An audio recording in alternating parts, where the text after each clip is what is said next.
Hello and welcome back to the Dory Woodman YouTube channel. I'm Jason. So you may have seen in one of our last videos about the best heat pump for 2021 and our comparisons of what we truly believe are the best out in the market at the moment. This is because these are ones that we fit on a very regular basis every week, and products that we're very confident in, that we know that we can leave you with peace of mind as a customer, a client, an end user, a developer, a house builder, whatever, that we can leave you with confidence that these products will perform and will give you the best in the business when it comes to renewable heating. There are many products out there, of course, and there will be people watching this video and saying, oh, well, it's not just about Mitsubishi, it's not just about Vailant. And they're correct, there is other products there, but what we believe in and where we currently lie with what we install, this is where we're most comfortable, and we know that these perform very, very well. We've got lots of feedback actually from videos that we've done, and we very much appreciate all of the comments and feedbacks that we do get, because it helps us to make sure that we're engaging with you, the audience, in the best way that we can and providing you with the information that you wish to hear. And someone had pointed out, it's not just about, we discussed briefly about, how things look aesthetically, and, they're great bits of kit. We are very confident in what they are performed by. We know that the performances are very, very good. But also, how efficient are they? Why are they the most efficient? How easy is it to install? How does it compare to a brand new build to someone who may be retrofitting something, in terms of, you may have bought a 1950s house and you want to renovate it and you want to introduce renewable heating technology. So we'll touch on that in this video. So stay tuned and we will get straight to these points. Okay, let's talk about efficiencies. The comparison between Mitsubishi and the Vailants. A lot of the efficiency actually comes into play, and it comes down to the refrigerant gases. Now, over time, refrigerant gases get changed an awful lot, and there's many reasons for it. One of the key reasons is when the refrigerants are made, that they actually can have higher, and some of the a lot older refrigerants that have been used in the past for air conditioning units, etc., they are quite damaging to the environment. So it all comes down to what we call the GWP, which is your global warming potential for each refrigerant, and which is why is one of the key reasons why it ends up being used, instead of, so an R32 has a lower global warming potential than an R410A. The efficiencies, it is slightly better as an efficiency because there's less refrigerant being used, it works at different pressures, therefore it produces the same amount of heat but actually takes less energy to produce that heat. It's not huge in its terms of, if you've got a 410A, it's gonna run you double the cost of running that heat pump to the R32. There are differences, yes, and over a long period, so each year, the efficiencies will show themselves by, tens of pounds, or maybe even over £100 a year or whatever. But, we would do performance estimates based on that.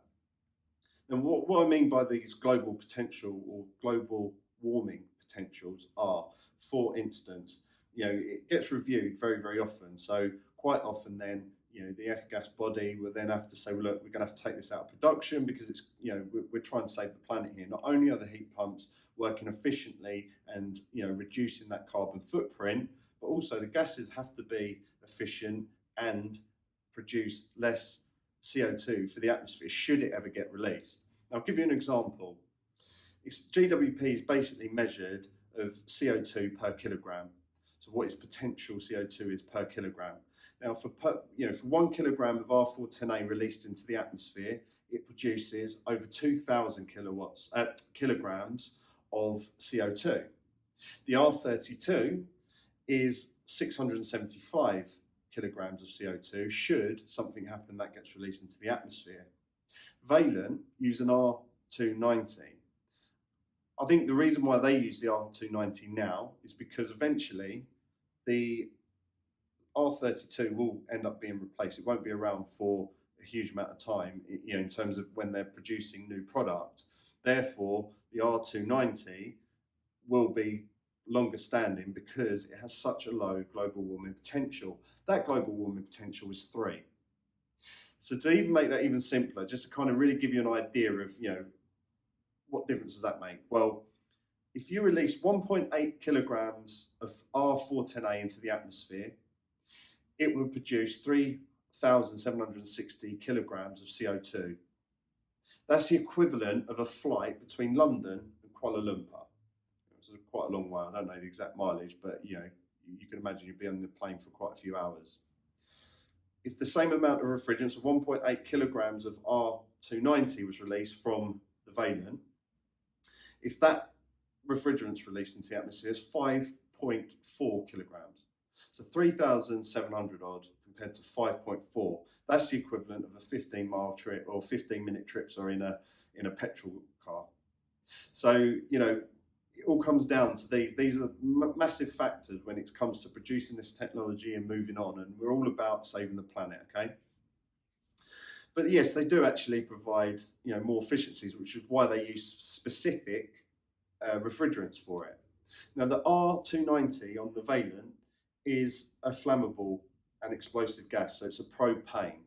Now, they do double case their heat pumps, and people have said, this heat pump's actually quite a lot heavier than, say, the Mitsubishi Ecodan. The reason being is that they double protect it it's very, very, very rare that something would happen. In fact, I don't think anything has happened as of yet, but they are double encased just to give you that, double safety factor. And also because of that heat pump using this type of refrigerant, and if there's a potential of gas leaking in, the gas is heavier than air, so it can drop low. So there are things to consider when it comes to windows or door openings or drains that are around it. So that can play quite a major factor or part when it comes to choosing a heat pump. Is the Vailant? Yeah, it's brilliant and an excellent piece of kit, very efficient, but can it be fitted in certain areas of the home due to the fact that we have to make sure that we're within the parameters that make it safe for you as the homeowner? But we can get to that when we do a review of the Arotherm Plus purely on that basis and the ways in which we can cite it. So, someone asked, efficiencies. There are not major, huge divides in between the efficiencies between the Vailant and the Mitsubishis. It kind of comes down to what actual power can be produced from each unit. So, for example, Mitsubishi will say, on their, depending on any temperature, so going down, we're talking about the average temperature in the southeast, that we will calculate the design temperature for the heat pump would be that, say we calculate your house, it's 8.5 kilowatts is what we need for heat during the house. But what we need to make sure is that at -2 degrees, if we're in the southeast, it will still be able to produce the 8.5 kilowatts of heat that you need for that home. Some of the equipment or some of the heat pumps that are available will be okay. They can give you 8.5 kilowatts of heat, but it can only produce that at, say, 5 degrees outside and 40-degree temperature for the flow temperature for your heating system. When it gets down to, say, -2, it's still called a 8.5 kilowatt or an 8 kilowatt heat pump, but at -2, the performance level drops and it can only actually produce, say, 6 kilowatts of heat for the home. So then it actually starts to struggle to provide the right heat. The key thing with the Ecodans, for example, is when it comes to drop in temperature, the performance level stays on the same level. So if you need 8.5 kilowatts of heat at -2, it will provide that. If you still wanted that over in 10 degrees or 12 degrees or 15 degrees centigrade, you'll still be able to produce that exact heat. And then it comes down to the efficiencies. Well, how much am I getting out of it? Well, at 40 degrees, so if you've got underfloor heating in your home and it's very well insulated and everything's running very, very nicely, you could actually run it at 40 degrees, or the flow temperature. And then for every 1 unit of power that you put in, you'll be looking at your SCOP, which would be about 4.45, which basically means for every 1 unit you're putting in, you're getting 4.45 units of power back out of it. So then your efficiencies are above 400%. Get to 45 degrees and then you're looking at about 4.1, and at 50 degrees you're looking at around about 3.8. So it's still over 300% efficiency, and that's on the 8.5 kilowatt Mitsubishi. Take that now to the Vailant, the R290 refrigerant gas, and they do a 7 kilowatt. However, how they change and what works for them. So at 40 degrees, so on the Mitsubishi we had at 40 degrees 4.45 SCOP. At 40 degrees on the Vailant it's 4.13. However, as a 7 kilowatt unit, if you reach -5 outside, it will actually produce it'll actually produce at 40 degrees, it will actually produce an 8 kilowatt heat output. So it starts to ramp up the colder the temperature, and this is just the way the refrigerant works and how that piece of kit, the Vaillant Arotherm Plus, works. At -3, it will give you 8.6 kilowatts of heat into your home, and this is a 7 kilowatt unit. And then at 0 degrees, it'll actually give you 9 kilowatts, and at 2 degrees, it'll give you 9.8. So it almost becomes a 10 kilowatt heat pump that it provides you with. Now, it doesn't mean it starts becoming very inefficient. It just means that it's capable of being able to provide that extra heat at that temperature. So what they say is, well, actually, you could, if you've got radiators and you're in a retrofit, you could actually ramp up the temperature slightly to give you warmer radiators and still work at a very good efficiency, because it's capable of producing a higher heat temperature and a higher heat output from the heat pump. I hope that makes sense and you're still with me. So at 45 degrees, the SCOP for the Vailant is going to be 3.9 compared to 4.1 on the Mitsubishi, and at 50 degrees it'd be 3.65. But again, this is all down to being a 7 kilowatt, but actually producing a much higher heat kilowattage for your home. So that's something else to consider, particularly when it comes to maybe retrofitting it as opposed to a new build. It could work more favourably. And then on the higher end, so I'd say the bigger units, predominantly we do a lot when it comes to 8.5s and 11.2s, because on average, when we're doing heat loss calculations on different properties, apart from very good new builds that are designed and their insulation levels are very high levels, they'll produce a much lower, or you will need to produce only a much lower kilowatt output for a building. So for example, if you've got a 4-bedroom house that's a brand new build that's really specced up and very well designed and thought out, and the builder's done an excellent job with the insulation, etc., you could be looking at something as low as a 6 to 7 kilowatt heat loss. Put that in the same size of a retrofit of, say, of a house that's a 1950s, 1960s, you might be closer to a 12 to a 14 kilowatt heat loss. So, the comparisons of variables play a huge part as to, our selection of different heat pumps when it comes to that. And that all comes down to design and speaking to you as an end user as to what's going to be best provided for you and your home.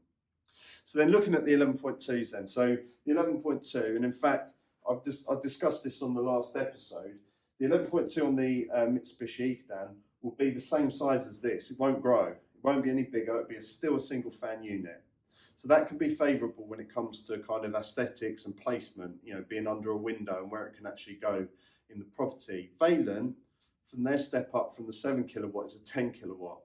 I've got a picture of that, which is going to come up on the screen now, and that is a double unit. It's a double height unit because it's got 2 fans on it. So it sits about this high. So, if you've got a window that is, the windowsill's kind of about here somewhere, you couldn't really put it there because it's going to obstruct the window. So then you've got to think about placement again, and obviously whether that comes into play with a drain or a doorway or something like that. So again, you've got to be considered. The efficiencies, well, when it gets to the bigger heat pump on the Vailant, the SCOP is actually a bit better. So on the 11.2 at 40 degrees, so if you've got underfloor heating, 40 degrees or 45 degrees, so at 40 degrees it'd be 4.39. That's at 40 degrees. At 45, I'll be looking at 3.99, so basically 4. And at 50 degrees, so if you've got radiators, you'll be looking at 3.6. So every 1 unit of power you're putting in, you're getting 3.67 back out of the unit for heat. Now on the 10 kilowatt, at 40 degrees, you're looking at 4.58 compared to 4.39. 45 degrees, 4.13 compared to 4 on the Mitsubishi. And at 50 degrees, you're looking at 3.85 compared to 3.67 on the Mitsubishi. And again, we come into this point where at lower temperatures, it will provide a bigger kilowattage for heat.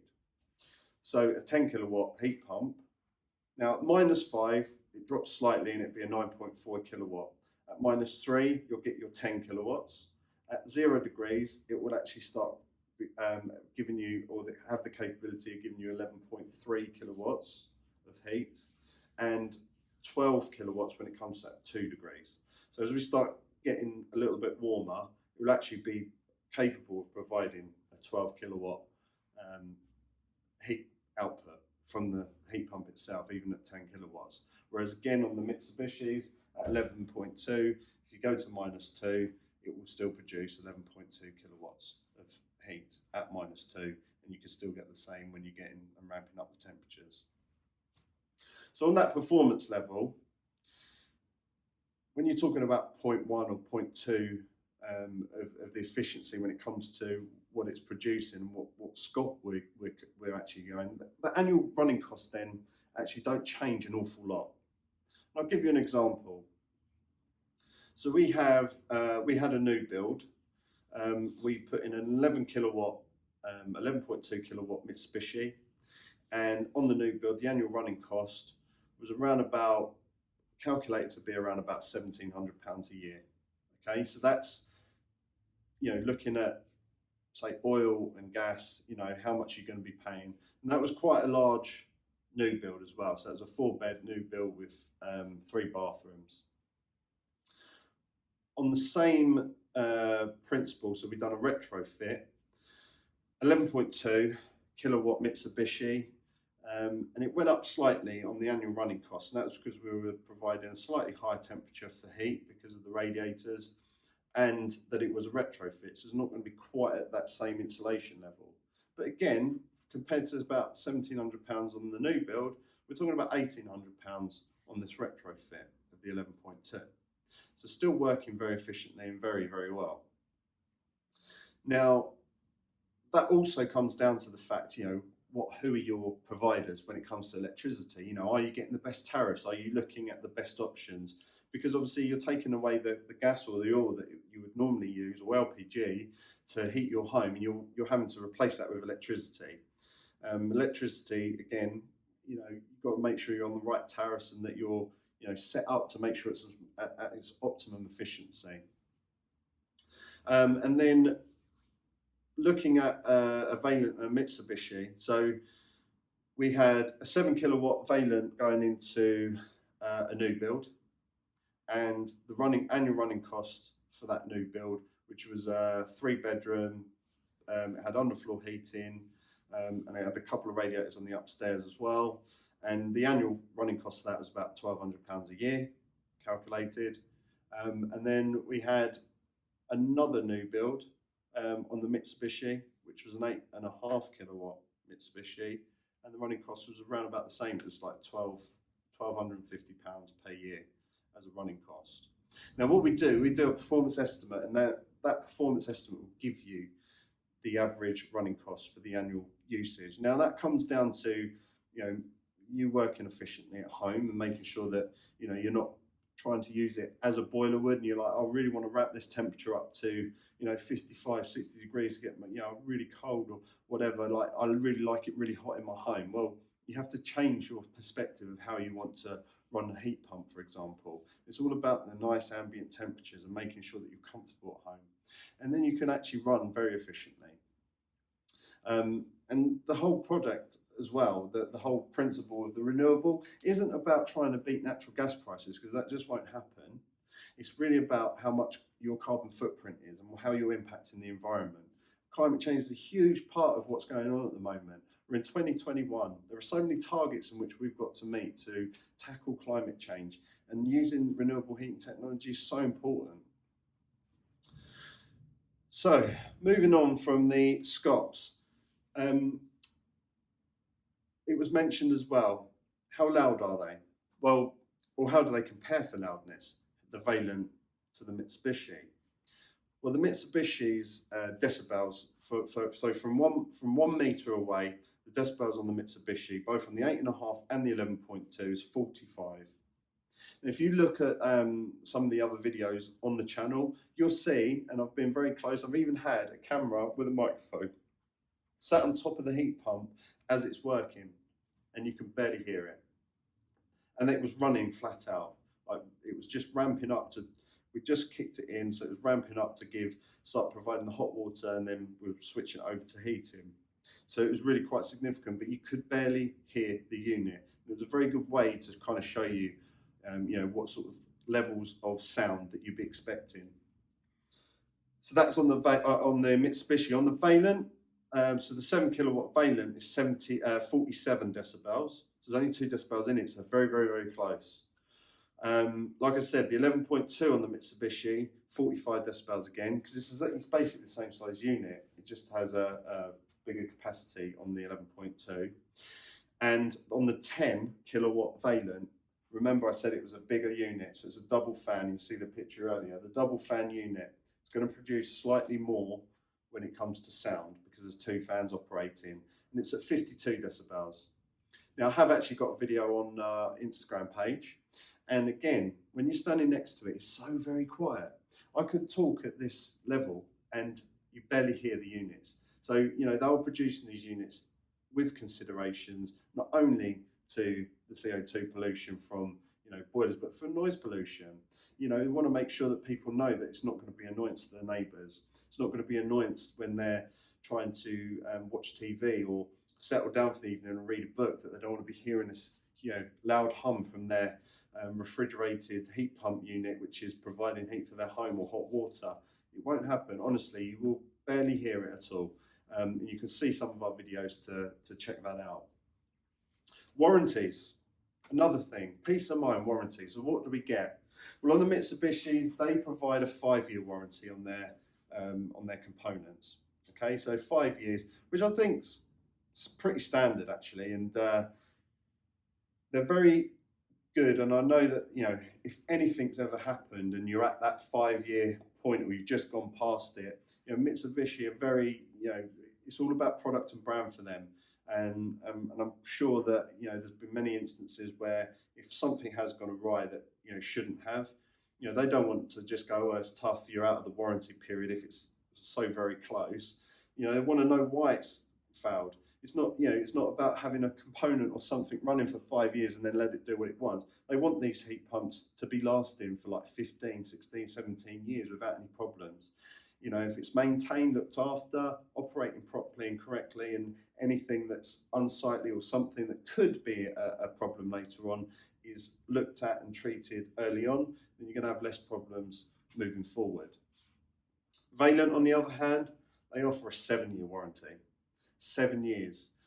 You know, we work as an advanced partner with Vailant, so we can offer this 7-year warranty on the product.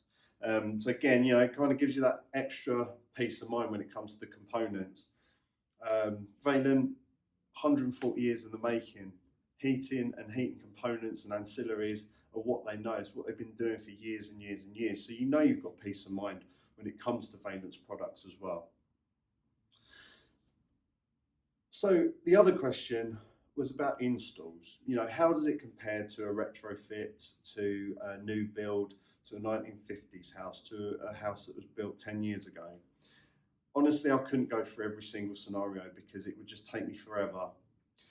But the most important thing, of course, new builds will be providing, you will put in a lower kilowattage heat pump. So you'll be working at a much lower heat loss for a new build. Absolutely, you should be. So that means your running costs and everything all come down, and it you know, the efficiency will be through the roof. You know, we've had instances where we've gone into new builds and we've just provided around about 35, 38 degree flow temperature for underfloor heating, because the efficiency of the home is just so good, and you know, the temperatures are just that ambient, and on underfloor heating your temperature will be here. You reach up above, really high up, and you'll feel it actually might be a little bit cooler at that point because all of your heat is spread out and it's at every corner of the room because the underfloor heating's been put in. So we've found that people felt very, very warm, and it does depend on the size of the home. How big are the rooms? How much glazing do you have on a certain wall? These are all considerations. When it comes to retrofitting and what we're looking at on an older building, we always implore that people will take the responsible measures when it comes to insulation. What you don't want to be doing is heating your home and then throwing it out of a window, throwing it through the door, through doorways, throwing it through your floorboards. Try and be as efficient as you can at home. If you've got the capability of putting in cavity wall insulation, do so. If you can put insulation in between your ceiling and the next floor up, do so. If you've only got 100 mil of insulation in your loft, put another 200 in there. Because what you're going to do is just keep providing this kind of cushion around you to make sure this heat stays in your home and doesn't disperse out. That's where you're going to win when it comes to renewable technology. And even if you didn't have renewable technology, you should be doing that anyway, because why do you want to be throwing heat out? Because it's affordable, but think of the CO2 that you're chucking out and unnecessarily using. We need to be a nation where we're really contemplating exactly, how wasteful we can be. Boilers going and running in at 65, 70 degrees heat to provide radiators, unnecessary. These heat pumps will produce 50-degree heats to radiators. They are capable of producing more, but they'll be less efficient. But you'll find that at 50 degrees, a radiator actually will provide enough heat. In fact, I've had it before in an older house which I lived in before I put one into a new build of a new home that I live in. The radiators I set the boiler right down to about 50 degrees. Made sure that we were only using what we needed to. It was perfectly warm enough. Try it at home. If you've got a gas boiler, try it at home. You'll see. But if you do have a gas boiler, don't forget, swap it out and get one of these heat pumps. Another thing also, architects and developers and some house builders are not altogether confident about this technology. I don't know why. I think maybe it's because whether you don't understand enough about it, or whether or not you've seen bad reviews from 15, 20 years ago, or it comes down to the design. Who's installing your technology? Because that is where you're going to benefit the most. And this is where we pride ourselves on being able to provide the right service. If the home is totally inefficient and not worth putting the heat pump in, we will say so, unless certain parameters can be done. We wouldn't fit this into any home. This is why the site surveys and everything are very, very, very important when it comes down to this. So hopefully that kind of sheds some light, a bit more light on, what this produces and why these are some of the best in the business. We're talking about very good efficiencies. They're using refrigerants that are less damaging to the environment. And this is just really the way forward, and the options that are available at the moment when it comes to doing that. We're trying to eradicate gas boilers, oil and LPG, particularly if you're doing new builds. It's a no, just absolutely not. You shouldn't even be contemplating using that. Highly inefficient, very expensive to run, disgusting for the environment, and there are better options. Thanks for watching this video. Please leave any comments and feedback. It's always very, very, very useful. And if you need any more information, get onto our website, www.dorewoodman.co.uk. Follow us on Instagram @dore.woodman, or you can follow us on Facebook. Put Dore Woodman in Facebook and come and have a look. We'll be uploading more content, and we'll be answering any questions. If you've got questions or anything you really want to know, we'll touch on each subject. We're going to be talking about MMSP, monitoring servicing packages. We'll be talking about what we should be putting in the system, what glycols or antifreezes or inhibitors, biocides for underfloor heating, other ancillaries, smart controls, everything we can possibly think of when it comes to being efficient and renewable tech. Thanks for watching. You've been great, and I'll speak to you on the next one.